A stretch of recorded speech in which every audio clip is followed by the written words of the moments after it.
कम से कम हमारे देश के प्रधानमंत्री को ऐसा नहीं होना चाहिए। इतना असंवेदनशील, इतना क्रूर, इतना निर्दयी नहीं होना चाहिए। तो दूसरा पक्ष तब यह समझ में आता है कि हर आदमी एक ऐसे स्टार्स के पीछे इसलिए भागता है जो खुद इतनी ऊंचाई पर है, उसको उसके पीछे संवेदना में, श्रद्धांजलि में, हर चीज में इसलिए पीछे भागता है कि उससे अपना नाम जोड़ना चाहता है, उसके जरिए अपने आप को चमकाना चाहता है। आज 5-5 ट्वीट करने वाले प्रधानमंत्री, क्या इसे भी एक प्रचार का मुद्दा, प्रचार का तंत्र, प्रचार का माध्यम बना रहे हैं? नहीं। तो फिर मजदूरों, किसानों, गरीबों, मेरे दोस्त, मुझे बहुत पीड़ा हो रही थी और मैं इसीलिए बोल रहा था इन बातों पर और कह रहा था, सवाल उठा रहा था। कोरोना काल में आपने देखा होगा मेरे दोस्त, कुछ लोगों को विदेश जाकर के हवाई जहाज में बिठा करके उनको भारत लाया जा रहा था और उसका नाम यह दिया जा रहा था वंदे भारत, शायद ऐसे ही कुछ कोई नाम, बहुत बड़ा लक्ष्यदार नाम भी दिया जा रहा था इस कार्य को। लेकिन वहीं पे जहां एक तरफ कुछ लोगों को विदेशों से, देश से नहीं, विदेशों से हवाई जहाज में बिठाकर ला करके एयरपोर्ट पे उतारकर उनके घरों तक पूरे संसाधन के साथ उन्हें घरों तक पहुंचाया जा रहा था मेरे दोस्त, वहीं हमारे मजदूरों को, हमारे किसानों को, हमारे मजदूरों को, हमारे गरीब कर्मचारियों को रोड पे छोड़ दिया गया। कहीं अमेरिका, कहीं चीन, कहीं फ्रांस, कहीं जापान से हवाई जहाज में बिठा करके एयरपोर्ट पर लाकर फिर उनके घर तक पूरी व्यवस्था दी गई उनको पहुंचाने के लिए। लेकिन हमारे ही मजदूर जो हमारी बिल्डिंगें खड़ा करते हैं, हमारे ही मजदूर जो हमारे घरों को चलाने के लिए हमारी फैक्ट्रियों को चलाते हैं, हमारे ही मजदूर जो इन शहरों को बसाते हैं, इन शहरों को बनाते हैं, वही मजदूर सड़क पर तड़प तड़प कर मर गए। हजारों हजार किलोमीटर चलते रहे। इसीलिए मैंने ये नाम दिया, इसीलिए मैंने ये आवाज उठाई, इसीलिए मैंने ये सवाल किया अपने प्रधानमंत्री पर, जिसके लिए मुझे जेल जाना पड़ा। मैंने क्या गलत किया था मेरे दोस्त? एक तरफ क्यों जिनको हवाई जहाज में विदेशों से बिठाकर लाया जा रहा था, क्या वो बड़े लोगों के बच्चे थे, अच्छा पैसा देकर विदेश कमाने गए थे, विदेश से और बड़ी इनकम करने गए थे, या विदेश पढ़ने गए थे, या उनकी हैसियत अपर लेवल की थी, तभी तो वो विदेशों में रह रहे थे और इसीलिए उनको हवाई जहाज में बिठाकर लाया गया, उनके घरों तक संसाधनों से पहुंचाया गया। लेकिन वहीं हमारे छात्र, आपने देखा राजस्थान कोटा में कैसे पढ़ रहे थे, बाद में उनको निकाला गया, कुछ वैसे वो भी किसी तरह से गिरते पड़े। लेकिन सबसे ज्यादा जो असंवेदनहीनता हमारे प्रधानमंत्री ने दिखाई, हमारे देश की सत्ता ने दिखाई, हमारे देश के नेताओं ने दिखाई, उनके लिए आवाज नहीं उठाई, उनके लिए कभी मुंह नहीं खोला, वो थे मजदूर। कैसे मान ले मेरे दोस्त, ये देश एक तरह का है, एक जैसा है, सबके लिए समान नागरिकता है, सबके लिए सब समान अधिकार है, सबका बराबर है।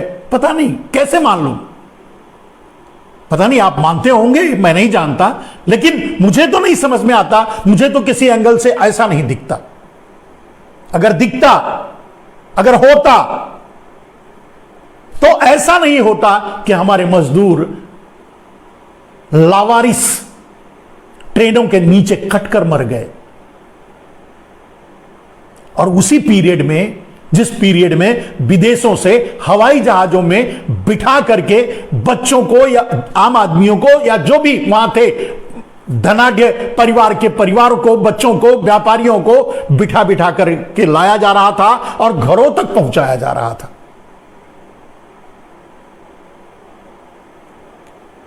अगर इसके बाद भी आपको लगता है कि आपके प्रधानमंत्री बहुत अच्छे हैं, आपके प्रधानमंत्री ने आपके लिए बहुत कुछ किया है, वगैरह वगैरह जो भी लगता होगा, अगर ऐसा लगता है तो मैं कुछ नहीं कह सकता इसके बारे में।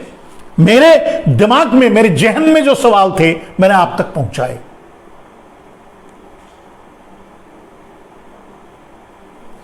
जितनी संवेदना आप एक किसी भी ऊंचाई पर बैठे व्यक्ति के लिए जताते हैं, उतनी संवेदना आपके लिए एक सड़क पर बैठे भिखारी के लिए भी होनी चाहिए।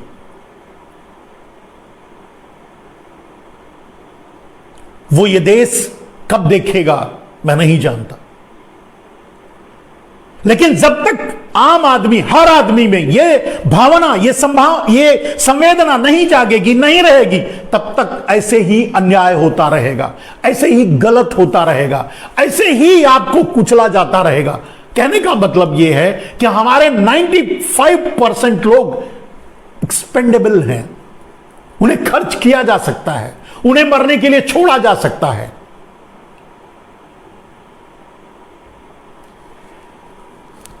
मेरी भावनाएं जो थी मैंने आपसे व्यक्त की मेरे दोस्त। मैं नहीं जानता कि आप मुझे कितना समझ पाते हैं और कितना उसको दूसरों तक पहुंचाते हैं।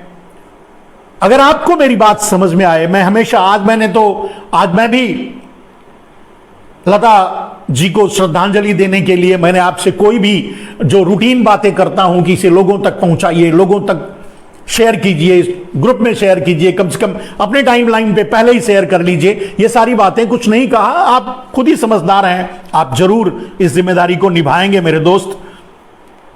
मैं आपसे ऐसा ही उम्मीद रखूंगा।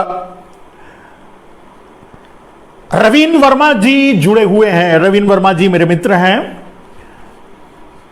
मोदी को लोकतंत्र पसंद नहीं है, वो पूरे देश में डंडा तंत्र चाहते हैं, स्थापित करना चाहते हैं, आजादी के पहले वाला सामंतवादी युग कायम करना चाहते हैं। रवीन वर्मा जी अगर आप सुन रहे हैं तो आप समझिए बिल्कुल सही कहा आपने। और नरेंद्र मोदी जी उसी सामंतवाद की पैदाइश हैं। उनके वंशजों ने जो काम किया है उससे हटकर नरेंद्र मोदी कुछ और करेंगे, यह उम्मीद तो पहले दिन टूट गई थी, जिस दिन 26, मैं समझता हूं शायद जहां तक मुझे याद आ रहा है 26 मई को उन्होंने शपथ ग्रहण लिया था और 27 को उन्होंने काले धन को राष्ट्रीय संपत्ति न घोषित करके अंडरग्राउंड करने का निर्णय लिया था, उसे सुप्रीम कोर्ट में उलझाया था। तभी मैं समझ गया था कि ये देश से गद्दारी करेंगे, ये देश से देशद्रोह करेंगे, और उसी दिन से मैं उनका विरोधी हूं। उस दिन तक, जब तक वो शपथ ग्रहण ले रहे थे, तब तक मैं उनके लिए जो भावना थी, जो श्रद्धा थी, वो एक क्षण में ही खत्म हो गई, जिस दिन, दूसरे दिन जैसे ही उन्होंने काले धन को राष्ट्रीय संपत्ति घोषित न करके अंडरग्राउंड करने का प्लान बनाया। तो दोस्त बिल्कुल सही कह रहे हो। और अगर नरेंद्र मोदी डंडा तंत्र चाहते हैं, सामंतवादी विचारधारा के हैं, तो इसमें कोई उनका दोष नहीं, क्योंकि उनका खून ही ऐसा है। और उन्होंने खुद ही कहा कि मैं गुजराती हूं, व्यापार मेरे खून में है। एक गुजराती, अगर वो गुजराती हैं और अगर व्यापार उनके खून में है, तो डेफिनेटली इनबिल्ट कायरता होगी, डेफिनेटली इनबिल्ट देश को बेचने की फीलिंग्स होगी, देश का व्यापार करने की फीलिंग्स होगी, देश को, और वही कर रहे हैं। वो सामंतवादी सोच, अपने आप को राजा साबित करना, अपनी सुख सुविधाओं का ध्यान रखना, पूरी रियाया को, पूरी प्रजा को यूं ही लावारिस छोड़ देना, ये उनकी सोच रही होगी और है, और वो साबित भी हो रहा है। और वो पहले दिन से उन्होंने साबित कर दिया था। रवीन भाई ने फिर भी लिखा है मोदी खुद को तानाशाह साबित करने में लगे हैं। बिल्कुल सही कहा मेरे दोस्त। तानाशाह साबित करने के लिए ही तो उन्होंने 1 साल तक किसानों को दिल्ली के बाहर बिठा रखा। 700 किसान मरने के बाद भी एक ट्वीट नहीं आया था। आज लता दीदी के मरने के बाद 5-5 ट्वीट एक दिन में सिर्फ उनके लिए, और एक बयान भी। एक तरफ इतना प्यार होना चाहिए, लता जी के लिए बहुत प्यार होना चाहिए, लेकिन उसमें से थोड़ा प्यार अपने किसानों के लिए भी होता तो क्या बुरा था। मैं तो यही कहता हूं ना, आप तो सामंतवादी, ये सामंतवादी सोच है, जो जहां से उन्हें लाभ है, जहां से उन्हें फोटो मिलेगा, जहां से उन्हें ग्लैमर मिलेगा, जहां से उन्हें मीडिया कवर करेगा, वो उनके लिए मायने रखते हैं। आम आदमी, किसान, मजदूर, कोई बेरोजगार, उनके लिए कोई मायने नहीं रखता। वो मारे जाएंगे, मारते रहेंगे, मरते रहेंगे। कितनों के लिए वो ट्वीट करेंगे, कितनों के बारे में सोचेंगे। कहने का अर्थ यह है मेरे दोस्त, खैर मैं कई बार कह चुका हूं कि नरेंद्र मोदी तो प्रधानमंत्री होने के काबिल ही नहीं है। ये इस देश की गलती है। नरेंद्र मोदी को प्रधानमंत्री बनाया, स्वीकार किया और लेके ढो रहा है, उन्हें लेके ढो रहा है प्रधानमंत्री के रूप में। तो ये देश की मजबूरी होगी या जो भी सोच होगी, मैं खुद भी नहीं जानता। मैं लोगों के चकल्लस पे आगे बढ़ना चाहता हूं मेरे दोस्त। कुछ और बातें आपको जो बताना चाहता हूं, नरेंद्र मोदी ने जन चौपाल में भी लता जी का जिक्र किया था, और 1 साल से कम 12 मन की बात तो नरेंद्र मोदी ने किया होगा, और उन 12 मन की बातों में कभी भी किसानों की शहादत का जिक्र नहीं किया था। हो सकता है वहां से ज्यादा ग्लैमरस मिलना है, मीडिया वहां जुटी रहेगी, फोटो सेशन ज्यादा मिलेगा, फोटो कवरेज ज्यादा मिलेगा, एक संवेदनशीलता दिखाई देगी कि हमारे प्रधानमंत्री देखिए गए, ओ ये किया, वो किया, वगैरह वगैरह। और मीडिया, गोदी मीडिया इसी में लगा हुआ है। प्रधानमंत्री जी पहुंच गए, प्रधानमंत्री जी ने सुबह ये कहा, प्रधानमंत्री जी वहां उनके फ्यूनरल में गए, पाला चढ़ाई, ये किया। कहने का मतलब, अब ये कवरेज वहां नहीं मिलता, भी ट्वीट भी कर देते तो। कहने का अर्थ ये है मेरे दोस्त, ये दो मुखा चेहरा, दोहरा चरित्र कैसे लोग जीते हैं, मुझे कभी समझ में नहीं आता। दोहरे चरित्र के लोगों को, दोगले लोगों को मुझे देखकर बड़ा आश्चर्य होता है कि ये कैसे पैदा हुए हैं। थोड़ा और आगे बढ़ते हैं मेरे दोस्त दूसरी बातों को लेकर के।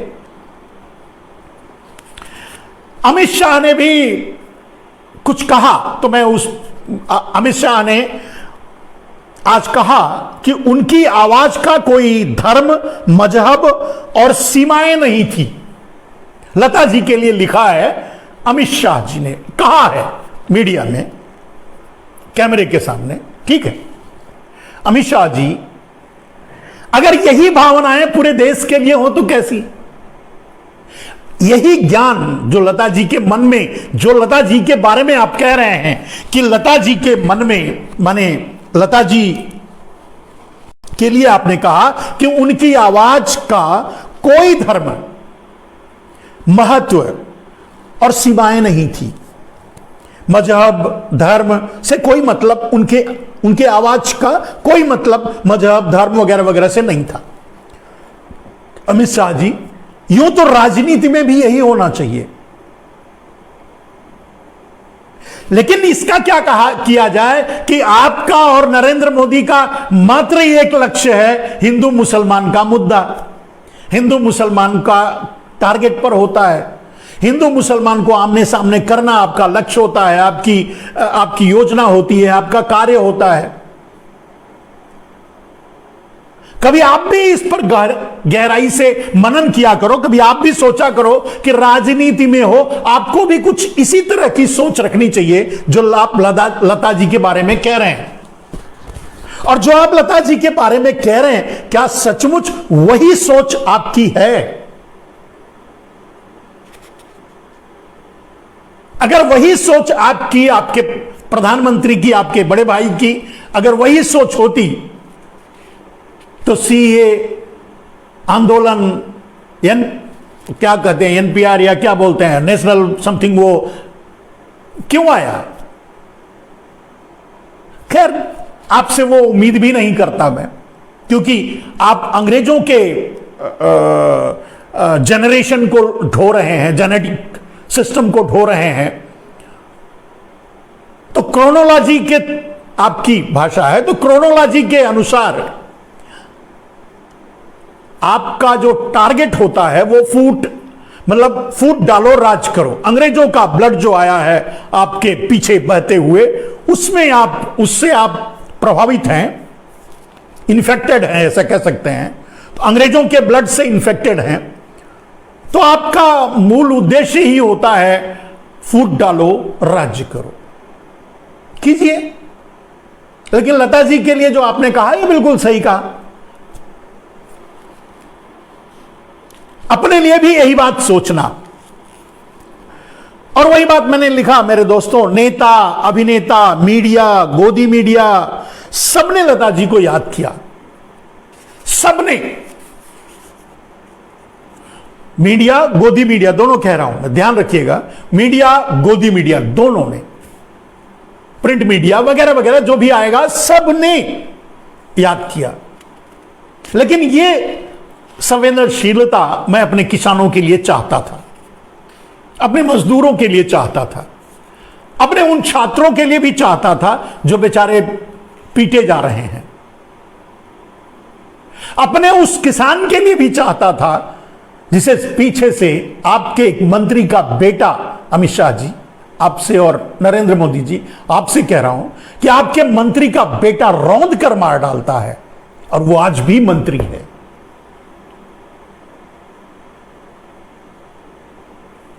आप का ब्लड कैसा है, आप कैसे हैं, आप इंसान हैं या कुछ और, ये तो आप ही जाने।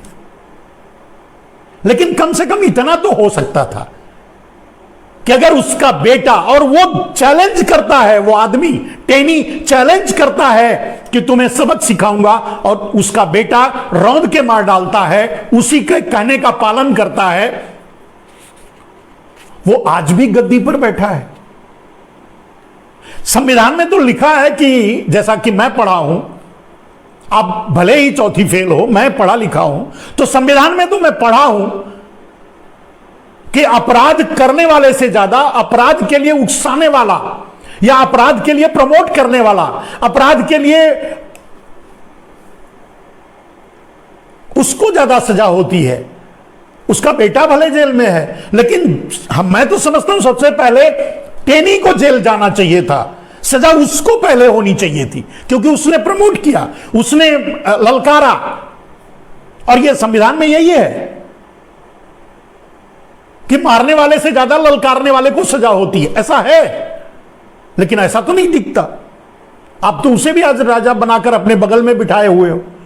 दुनिया में घूम घूम करके आप ऐसे लगाकर देखते हो कि कहीं अपराधी नहीं दिखता, माफिया नहीं दिखता। अब उस चश्मे में आपको टेनी कहां छुप जाता है, मुझे समझ में नहीं आता। और जब आप अतीक अहमद, मुख्तार अंसारी जैसे माफिया को ढूंढते रहते हो, तब मेहुल चौकसी, Nirav Modi, Lalit Modi, Modi and Modi, Shah and Shah, Parekh and Parekh, Mehta and Mehta, सब कहां चले जाते हैं? जिन्होंने पूरा देश ही खा डाला, बेच डाला, गमन कर डाला, कहां चले जाते हैं? उस व्हाइट कलर में दिखाई नहीं देते। मेरे तो समझ में नहीं आता मेरे दोस्त। चलिए,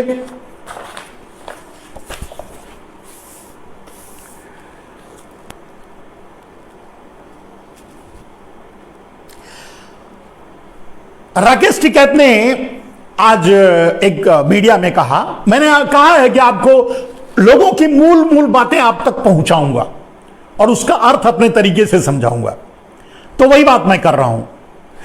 तो राकेश टिकैत ने आज कहा कि भारतीय जनता पार्टी हिंदू मुस्लिम मैच खेलने की साजिश रच रही है, खेलना चाहती है, हिंदू मुस्लिम मैच खेलना चाहती है। राकेश जी, जिसकी राजनीति की शुरुआत नरेंद्र दामोदर दास मोदी, जिसके राजनीति की शुरुआत, जिसको गद्दी ही हिंदू और मुसलमानों के खून से मिली हो, दंगा करवा के मिली हो, 2002 का दंगा भूलिए मत, जो प्रायोजित था नरेंद्र मोदी द्वारा, जिसके कारण कितने लोग अभी भी उसके राजदार जेल में बंद हैं, जबरदस्ती कि वो बाहर आकर जेल राज ना खोल दें, नरेंद्र मोदी के अपराधों को लोगों के सामने ना रख दें, इसके लिए उन्हें जेल में बंद किया गया है। आप नाम जानते होंगे। कितनों को तो मार दिया गया, जजों तक को मार दिया गया, नेता को ही मार दिया गया, हरेन पांड्या, आप शायद यह नाम आपको याद होगा। तो जिसका राजनीतिक उद्भव हिंदू मुसलमानों के खून से रंगी हुई जमीन पर हुआ हो, वो आदमी हिंदू मुसलमान मैच नहीं खेलेगा तो हमारे यूपी की कबड्डी खेलेगा, वो वही करेगा। आपने ठीक कहा। एक और मीडिया में है, और कई मीडिया में बार बार सोशल मीडिया और हर जगह से वीडियोस वगैरह आते रहते हैं, बीजेपी को गांव में घुसने नहीं दिया जा रहा है। आपने भी देखा होगा। मेरे दोस्त, आप सोचो, कैसे कोई गांव में बीजेपी को घुसने देगा? अब अगर ये सुरक्षा लेके जाते हैं, 4-4 ठो बॉडीगार्ड पुलिस वाले सब लेके जाते हैं, तो घुस सकते हैं।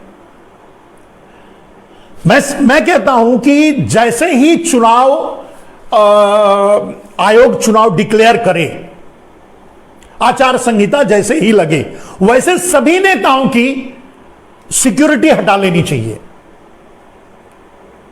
कम से कम आम आदमी को इतना तो अधिकार मिलना चाहिए कि अगर उसने गलती की है तो उसको दंड दे सके। लेकिन अब उनके पीछे सिक्योरिटी रहेगी, उन तक तो पहुंच ही नहीं पाएंगे। अगर कोई मान लीजिए आम किसान अपने दर्द को पर कंट्रोल ना कर सके, एक जूता मारना चाहे तो कैसे मारेगा? इतनी सिक्योरिटी लगा दोगे और वो इतनी सिक्योरिटी लेकर के वोट मांगने आएंगे तो कैसे मारेंगे जूता से? मेरे दोस्त, तो गांव में घुसने नहीं दिया जा रहा है, ये तो बहुत छोटी बात है। ये बिना सिक्योरिटी के अगर गांव में चले जाएं तो शायद ही अपने कपड़े में, मतलब चड्ढी मिलेगी या वो भी नहीं मिलेगा, कपड़े फाड़ कर जूते जूते मार के इनको भेजेंगे।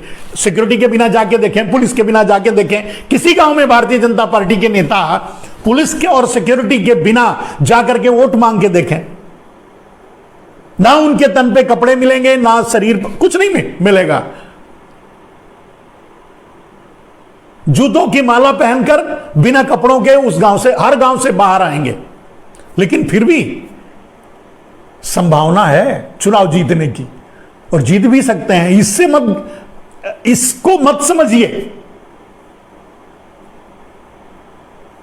क्योंकि ईवीएम उनके हाथ में है, और ईवीएम में घपला करने के सारा जो खेल है ना, वो यूपी को ही टारगेट रख करके 7 चरणों में वोट इसीलिए तो पड़ रहा है।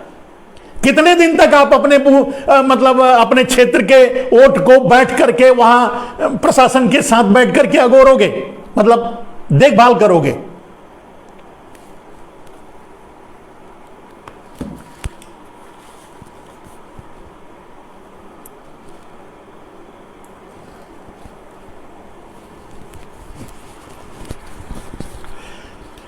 अमित शाह जी ने एक और बात कही आज मीडिया में ही कि बुआ भतीजा की सरकार में यूपी पीछे रह गया। अमित शाह जी ने कहा।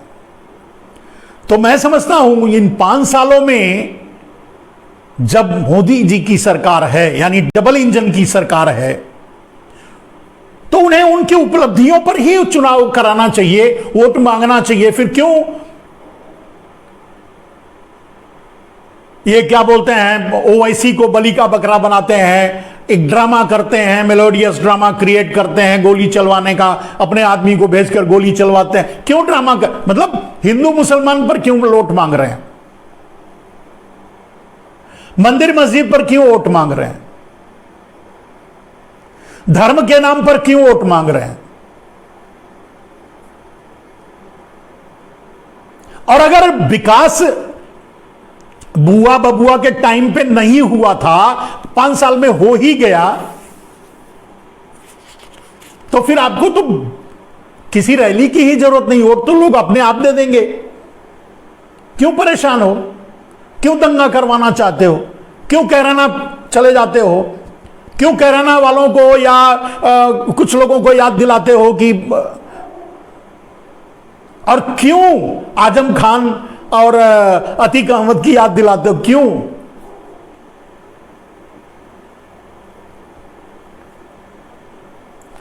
खैर, ये तो आपका जवाब हुआ।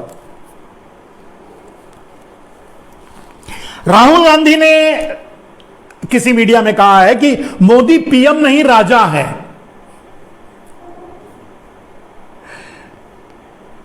राहुल ने सही कहा है कि मोदी पीएम नहीं राजा है। वैसे भी अंग्रेज अपने पीछे बहुत से लोगों को छोड़ के गए थे, और खास करके जूनागढ़ बहुत से लोगों को छोड़ के गए थे, जो उनके जेनेटिक सिस्टम को ढोते हुए आज देश को चलाना चाहते हैं, उन्हीं की स्टाइल से, अंग्रेजों की स्टाइल से।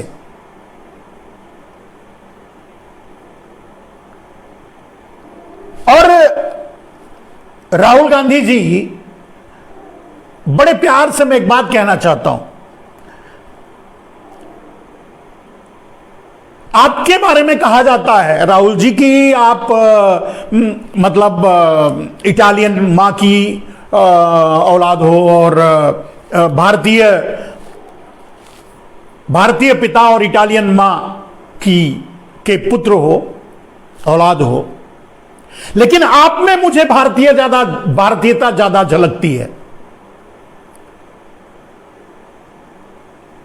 अपेक्षाकृत नरेंद्र मोदी के।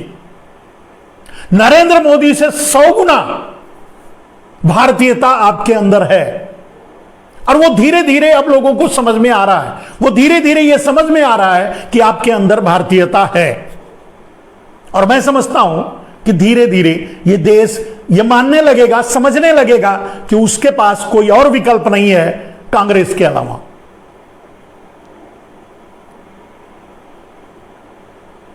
फिर से उसे कांग्रेस के पास जाना पड़ेगा, इस देश को एकमात्र इसलिए, नरेंद्र मोदी से बचाने के लिए, अंग्रेजों से बचाने के लिए, अंग्रेजी मानसिकता से बचाने के लिए, जो आपने कहा कि मतलब राजा, मतलब सामंतवादी मानसिकता से बचाने के लिए। यही बात आपने कहा, यही बात हमारे रविंद्र भाई ने भी कहा था, तो बिल्कुल सही बात है। आप जब बोलते हैं, आपकी भाषा बड़े टूटी फूटी हो सकती है, आप नरेंद्र मोदी की तरह लक्ष्यदार भाषा नहीं बोलते, लेकिन आपकी बातें जो होती हैं वो भारतीयता से ओतप्रोत होती हैं। अब ये समझ में आने लगा है।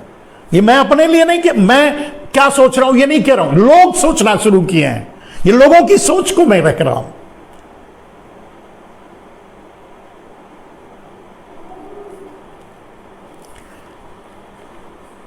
नेक्स्ट, अंबानी के पास मीडिया में एक किसी ने पोस्ट डाला, मीडिया में ही, चैनल में, अंबानी के पास सबसे महंगी कार है, दुनिया की सबसे महंगी कार है, और जिसका नंबर प्लेट 12 लाख का है। अरे मेरे दोस्त, जब सैया भये कोतवाल तो अब डर काहेगा। हम कहते हैं जिसका चौकीदार नरेंद्र मोदी हो, और जिसके चौकीदार के पास 8,500 का प्लेन हो चलने के लिए, 22,000 का सेंट्रल विस्टा हो रहने के लिए, BMW और न जाने करोड़ों करोड़ की कारें हो घूमने के लिए, लाखों लाख का, जैसे आज आपने देखा होगा सुबह से लेकर के और वहां उतरने से लेकर वहां फ्यूनरल, लता जी के फ्यूनरल में जाने तक, पता नहीं 10 ड्रेस तो जरूर बदले होंगे।